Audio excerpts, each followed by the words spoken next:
Shalom semuanya. Menurut kalender Ibrani, dari tanggal 23 September 2025 sampai dengan 12 September 2026, kita memasuki tahun 5786 yang disebut PVAV. PVAV itu artinya 86. Angka 80 menggambarkan mulut. Huruf VAV mewakili angka 6. Huruf VAV memiliki bentuk seperti paku atau kait penghubung. Dalam Alkitab, huruf VAV sering dipakai dalam kata penghubung dan. Seperti yang terdapat dalam Kejadian 1 ayat 1. Pada mulanya Allah menciptakan langit dan bumi. Jadi huruf VAV ini menggambarkan terhubungnya Allah dan umat manusia dalam sebuah perjanjian, covenant. Saya percaya sebagai umat perjanjian, hari-hari ini kita harus semakin terhubung dengan Allah, makin intim dengan Dia. Angka 6 berbicara tentang manusia, karena Tuhan menciptakan manusia pada hari ke-6. Kejadian 1 ayat 26 sampai 31. Jadi angka 6 seperti menggambarkan upaya atau kekuatan manusia. Saya percaya melalui pengertian tahun 5786 atau PVAV, Tuhan menuntun kita untuk sampai kepada penyelesaian amanat agung 2033. Saya akan mengingatkan bahwa goal kita menjadi orang percaya sesuai dengan Roma 8 ayat 29 adalah menjadi serupa dengan gambar Yesus. Artinya kita harus menjadi murid Tuhan Yesus. Sesuai dengan 1 Yohanes 2 ayat 6. Siapa yang mengatakan bahwa ia tinggal di dalam Dia, ia wajib hidup sama seperti Kristus telah hidup. Kalau kita hidup sama seperti Kristus telah hidup, maka kita akan menjadi serupa dengan gambarnya, yaitu murid Tuhan Yesus.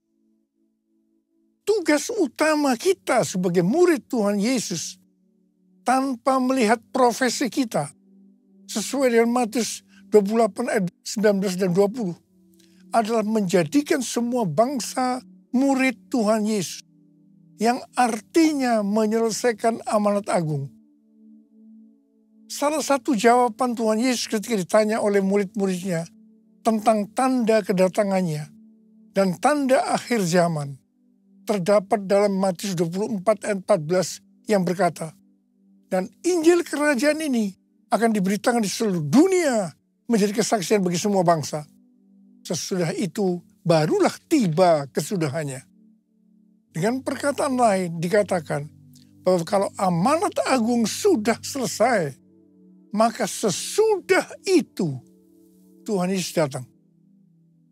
Kata sesudah itu artinya tidak ada yang tahu kapan. Bisa 1 hari, 1 minggu, 1 bulan, 1 tahun, atau beberapa tahun.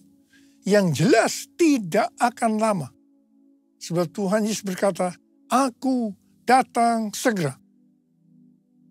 Jadi kalau Tuhan Yesus berbicara kepada banyak organisasi dan aliran kekristenan yang mereka yakin bahwa goal untuk menyelesaikan amanat agung tahun 2033, itu tidak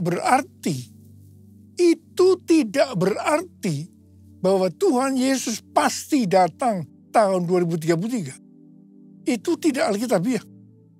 Tetapi kalau dikatakan tahun 2033 itu Tuhan Yesus bisa datang,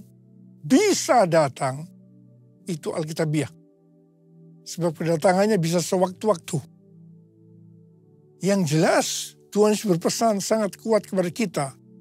Waktu kedatangannya sudah sangat dekat. Kita harus makin sungguh-sungguh dengan Dia. Hosana, Hosana, datanglah Tuhan Yesus. Hosana, Hosana, ku merindukanmu.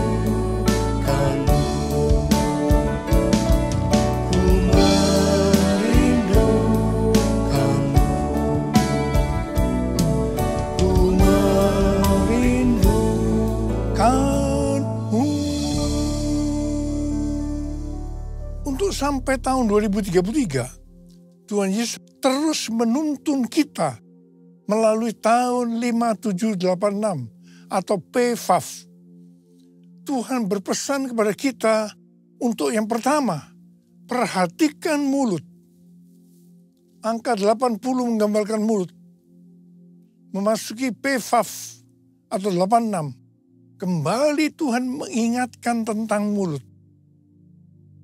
Mulut harus dipakai untuk lebih banyak memperkatakan hal-hal surgawi ketimbang tentang hal-hal duniawi. Mulut kita harus dipakai untuk memuliakan Tuhan, menjauh dari segala kejahatan, dan saling membangun. Efesus 4 ayat 29 berkata, janganlah perkataan kotor keluar dari mulutmu, tetapi pakailah perkataan yang baik untuk membangun, di mana perlu, supaya mereka yang mendengarnya beroleh anugerah. Tuhan Yesus berkata dalam Matius 12 ayat 36 dan 37. Aku berkata kepadamu, setiap kata gegabah yang diucapkan orang akan dipertanggungjawabkannya pada hari penghakiman. Sebab menurut ucapanmu engkau akan dibenarkan, dan menurut ucapanmu pula engkau akan dihukum. Saya ingatkan bahwa kita harus berhati-hati dengan mulut kita. Juga dengan apa yang kita ketik. Apakah itu hoax atau ujian kebencian, supaya jangan kita dihukum. Tuhan Yesus mengingatkan dalam Yohanes 8 ayat 43 dan 44. Supaya jangan berdusta. Iblis adalah pendusta. Dan bapa dari segala dusta. Jadi kalau kita sering berdusta, itu berarti bapak kita adalah iblis. Orang yang sering berkata bohong, dia akan terus berbohong untuk membuat ceritanya sepertinya benar dan masuk akal. Orang yang seperti ini akan berurusan dengan Tuhan. Hati-hati. Saya berdoa agar kita menanggalkan dusta. Supaya kita hidupnya berkenan kepada Tuhan. Hal ini juga sesuai dengan Mazmur 34 ayat 13 sampai dengan 15. Siapa di antaramu yang mencintai hidup dan mendambakan hari-hari penuh kebahagiaan? Jagalah lidahmu dari yang jahat dan bibirmu dari ucapan yang menipu. Jauhilah yang jahat dan lakukanlah yang baik. Carilah perdamaian dan raihlah dia. Ada kalanya Tuhan menghendaki agar kita berdiam diri. Berpuasa berbicara sebagai tindakan penguasaan diri. Ini juga adalah bagian dari strategi peperangan rohani. Ingat waktu bangsa Israel menghancurkan tembok Yerikho. Saya akan mengajak kita semua berjanji di hadapan Tuhan untuk memakai mulut kita untuk kemuliaan Tuhan. Mulutku penuh dengan pujian kepadamu ya Yesus Tuhan.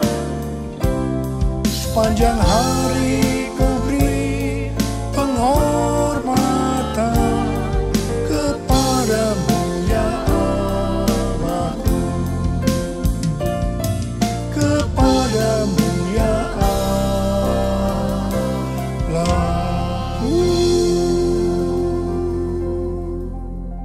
Huruf Vav yang mewakili angka 6 memiliki bentuk seperti paku atau kait penghubung.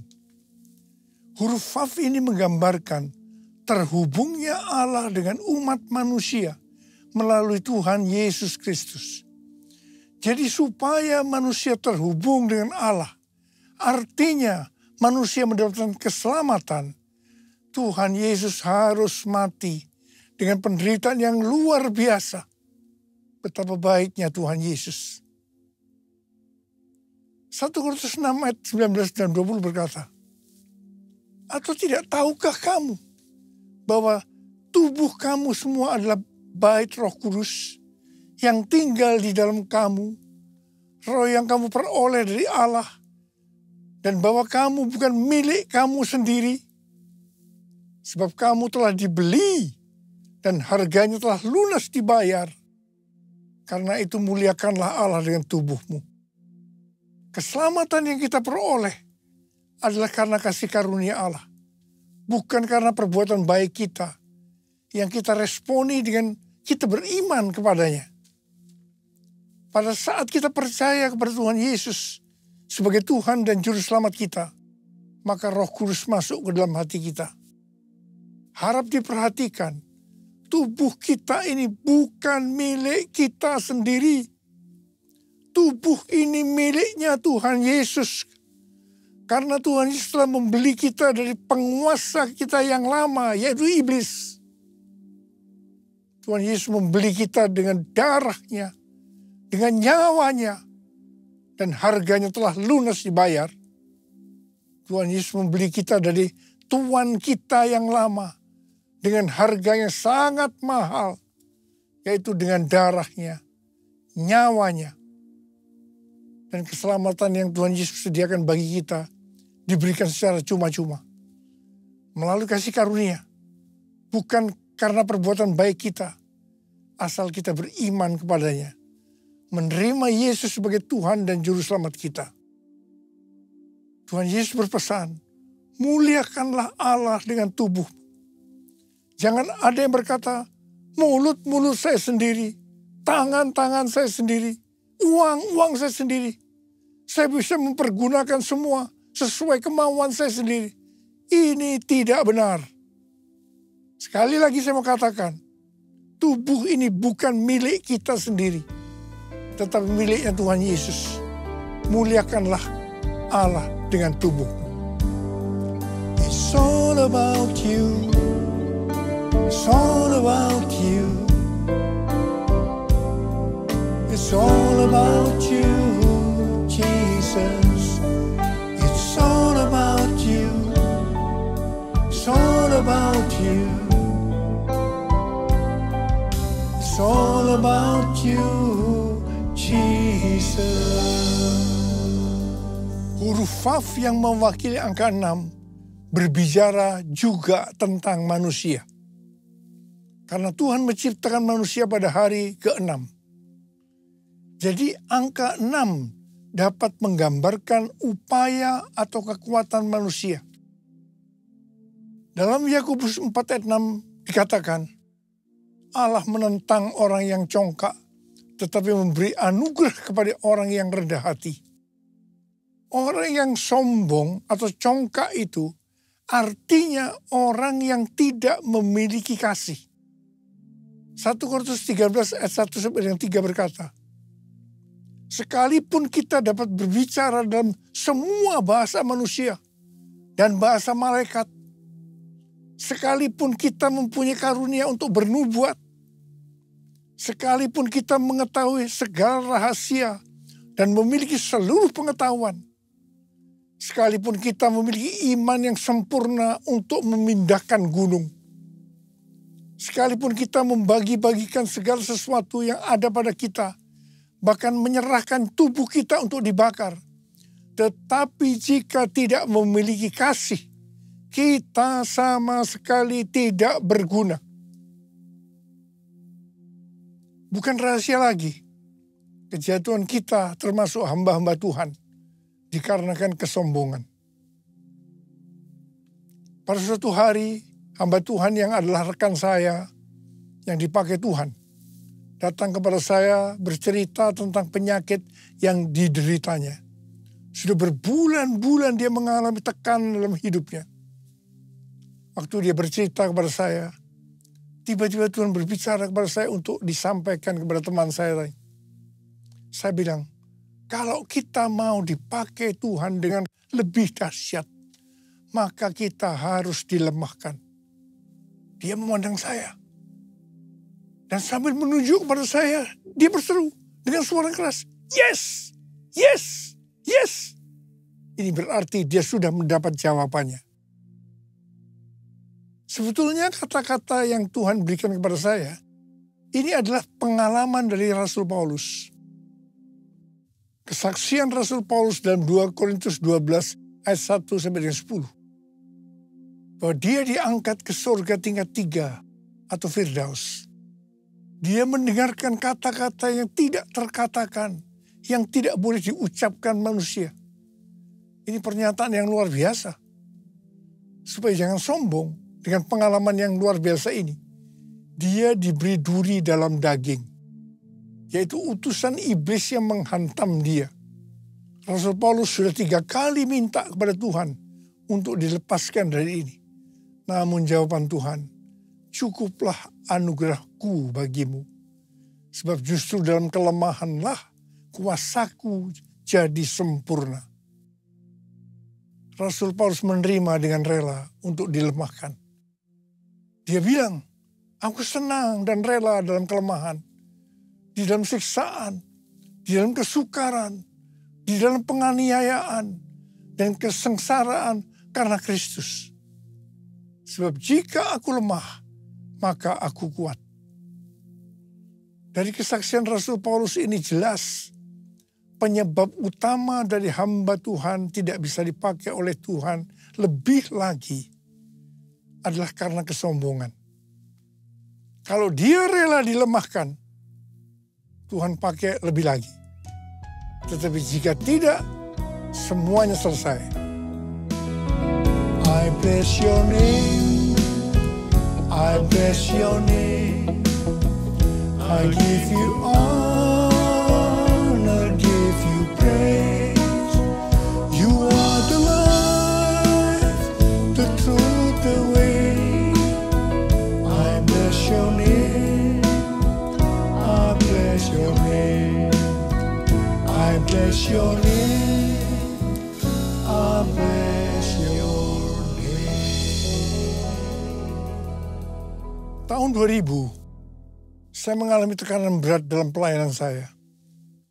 Saya berteriak kepada Tuhan, dan Tuhan menjawab, kamu sombong, kamu arogan. Saya tidak mau berdalih dengan Tuhan. Saya minta ampun, dan saya tanya, apa yang harus saya perbuat? Yang pertama, turunkan nama gereja yang kamu bangga-banggakan. Dan hal yang kedua, kamu minta maaf kepada gereja-gereja dan kepada hamba-hamba Tuhan lainnya.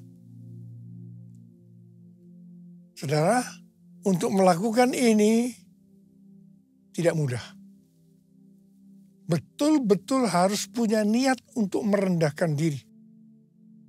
Waktu itu jumlah gereja kita sekitar 400. Dan tidak semua orang yang saya mintai maaf dengan rela memaafkan saya.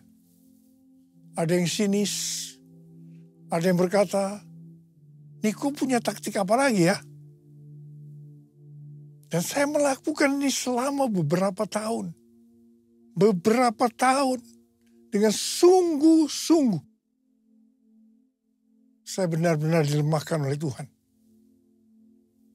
Tapi setelah itu apa yang terjadi?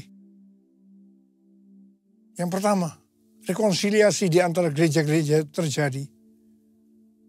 Dan roh doa turun. Transformasi Indonesia terjadi. Haleluya. Setelah World Prayer Assembly di SICC tahun 2012, maka saya diproses oleh Tuhan. Ini di tengah-tengah healing movement ministry.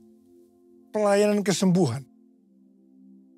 Mungkin dengan tidak sadar saya mulai sombong. Mencuri kemuliaan Tuhan. Memang pelayanan kesembuhan gampang membuat kita sombong. Karena dieluk-elukan, dipuji-puji orang. Tuhan turun tangan. Saya dilemahkan. Hampir 6 bulan, tiap hari perut saya sakit luar biasa. Kepala juga sakit. Saya sudah diperiksa oleh dokter, di kolonoskopi, di endoskopi, tetapi tidak ada penyakitnya. Tiap kali saya berkhotbah, menyanyikan pujian penyembahan, itu selalu ada di tengah-tengah kesakitan. Dan saya selalu berkata, kapan ya selesainya tugas saya ini? Jadi tidak ada kesempatan untuk saya menjadi sombong. Malah kalau boleh menawar, saya mau istirahat dulu dari pelayanan ini. Tapi tidak bisa. Karena Tuhan terus menyuruh saya terus melayani. Setelah 6 bulan saya diproses seperti itu. Pada tahun 2013 saya disuruh Tuhan untuk mendeklarasikan Pentakosta ketiga. Haleluya. Saya percaya kalau saya tidak dilemahkan, pasti pelayanan saya tidak mencapai 13 tahun dengan 318 kali pelayanan yang kebanyakan di lapangan-lapangan. Terima kasih Tuhan. Tuhan Yesus baik. Pada tahun-tahun terakhir ini, pelayanan saya banyak untuk global. Seperti yang Tuhan katakan, gerakan Pentakosta ketiga ini dimulai dari timur ke barat dan kembali ke Yerusalem. Barat yang dimaksudkan ini adalah Amerika. Dari Amerika terus bergerak ke seluruh dunia. Tahun 2017, saya diperkenankan oleh Tuhan untuk berdoa di tempat doa yang namanya Capitol Hill di Washington DC. Ini seperti gedung DPR, MPR-nya di Indonesia. Capitol Hill ini tempat yang unik. Karena setiap kali Presiden Amerika yang terpilih pada saat pelantikannya, tempatnya di balkon di Capitol Building. Untuk menuju balkon itu harus melewati tempat doa Capitol Hill ini. Dengan dipimpin oleh istri senator senior, kami 8 orang diperkenankan berdoa. Pada saat berdoa, Ibu Christina Fargnimela mendapat penglihatan. Dia melihat ada kapal pesiar yang besar. Dan dia melihat di pantai ada saya pakai dasi kupu. Tetapi yang menarik, Ibu Christina melihat saya sangat kecil. Jadi kalau saya mengarahkan tangan saya ke kapal itu untuk ke kanan, maka kapal itu akan ke kanan. Kalau saya mengarahkan untuk ke kiri, maka kapal itu ke kiri. Tuhan memberi pengertian bahwa kapal itu berbicara tentang Amerika. Saya diberi tugas untuk mengarahkan Amerika untuk kebangunan rohani. Saya diperkenankan mengarahkan arah kapal itu selama saya kecil. Dengan berjalannya waktu, saya tidak sadar Niko yang kecil tadi berubah menjadi besar. Saya tidak sadar karena diberi pengertian kalau saya terkenal besar, orang akan lebih mudah menerima arahan saya. Sebagai informasi, saya diberi penghargaan dalam tanda petik lewat Amerika, jumlahnya 11 macam penghargaan. Saya mungkin tidak sadar bahwa ini membuat saya kepalanya ikut jadi besar. Penghargaannya tidak salah. Yang salah adalah saya dalam merespon penghargaan itu. Akhirnya Tuhan turun tangan. Saya harus dilemahkan supaya menjadi kecil. Ini prosesnya. Hari Jumat tanggal 22 Agustus 2025, Ketua Umum dan Ketua 1 Church of God datang ke Sentul menemui saya, yang salah satunya mengingatkan saya harus hadir tanggal 23 September 2025 di Amerika untuk peresmian Church of God Niko Nyoto Raharjo Global Prayer Center. Saat itu kondisi saya sudah kurang baik. Hari Sabtu tanggal 23 Agustus 2025, saya lemas dan jatuh disebabkan karena NaCl atau garam natrium saya rendah. Saya masuk rumah sakit, tetapi puji Tuhan, karena kemurahan Tuhan, saya tidak mengalami cedera.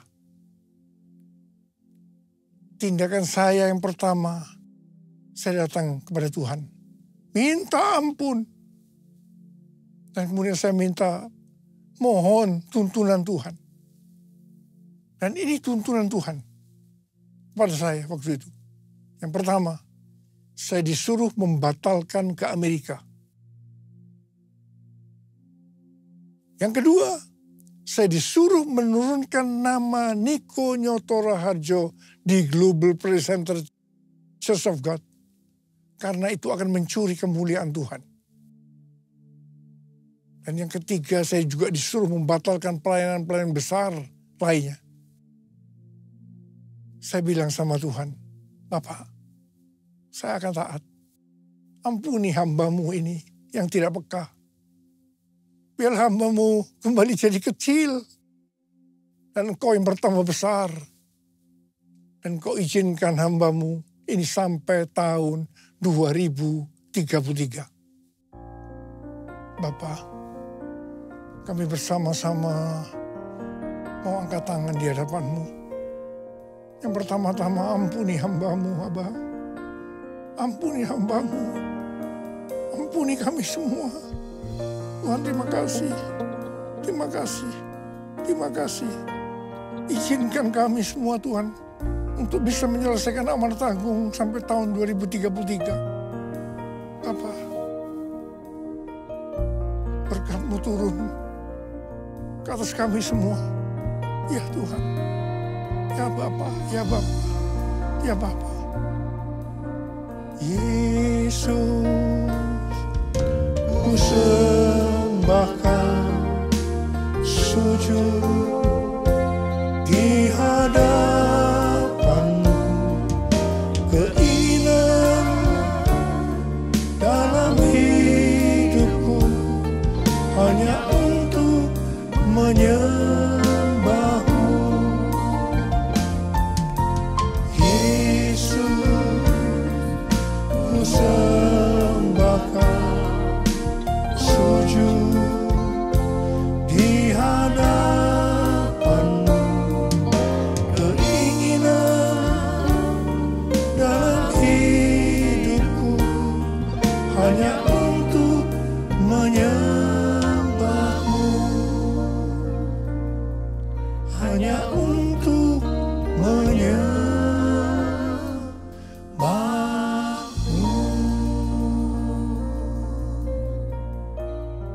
Terima kasih, Abah. Terima kasih. Terima kasih. Dalam nama Yesus. Amin.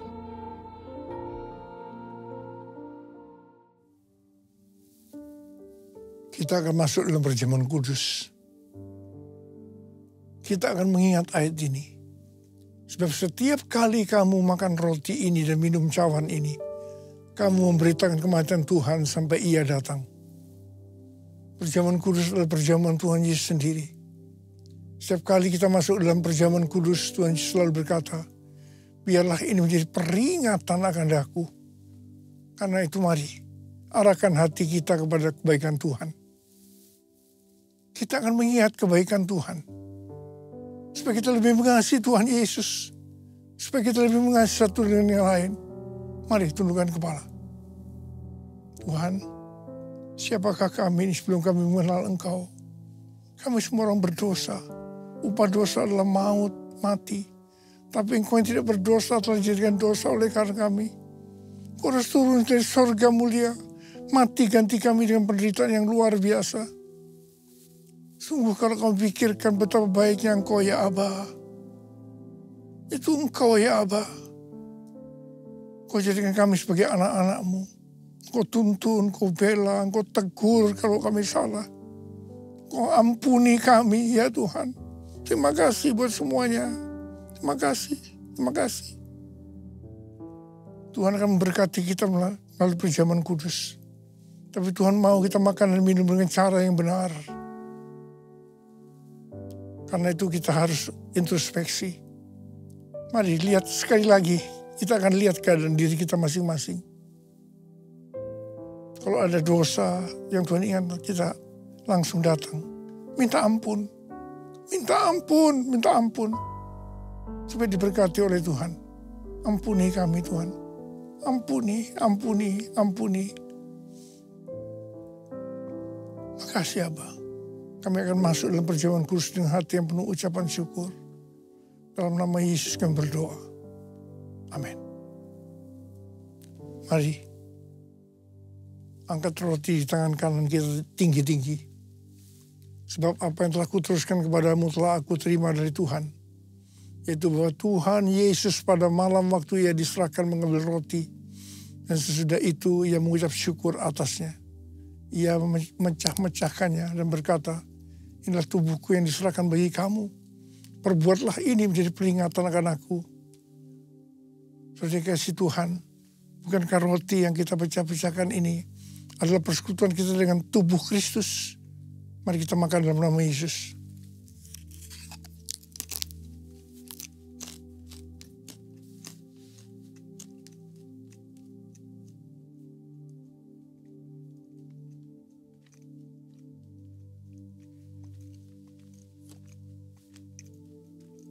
Angkat cawan di tangan kanan kita tinggi-tinggi. Demikian juga yang mengambil cawan sudah makan lalu berkata, cawan ini adalah perjanjian baru yang dimeteraikan oleh darahku. Perbuatlah ini setiap kali kamu meminumnya menjadi peringatan akan aku. Saudara yang dikasih Tuhan, bukankah cawan pengucapan syukur yang atasnya kita ucapkan syukur adalah persekutuan kita dengan darah Yesus? Mari kita minum dalam nama Yesus.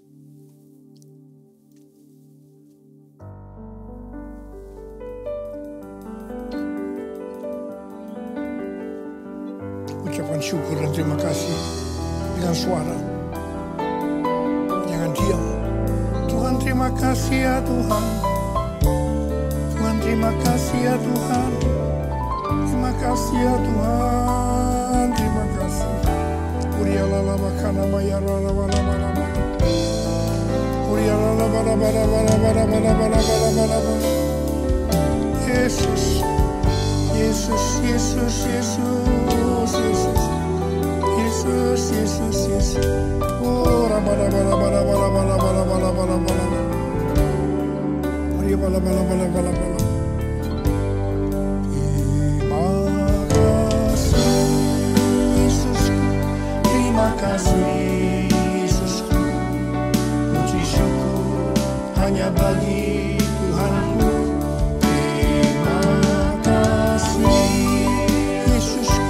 Terima kasih Yesusku, puji syukur hanya bagi Tuhanku. Terima kasih Yesusku, terima kasih Yesusku, puji syukur hanya bagi Tuhanku.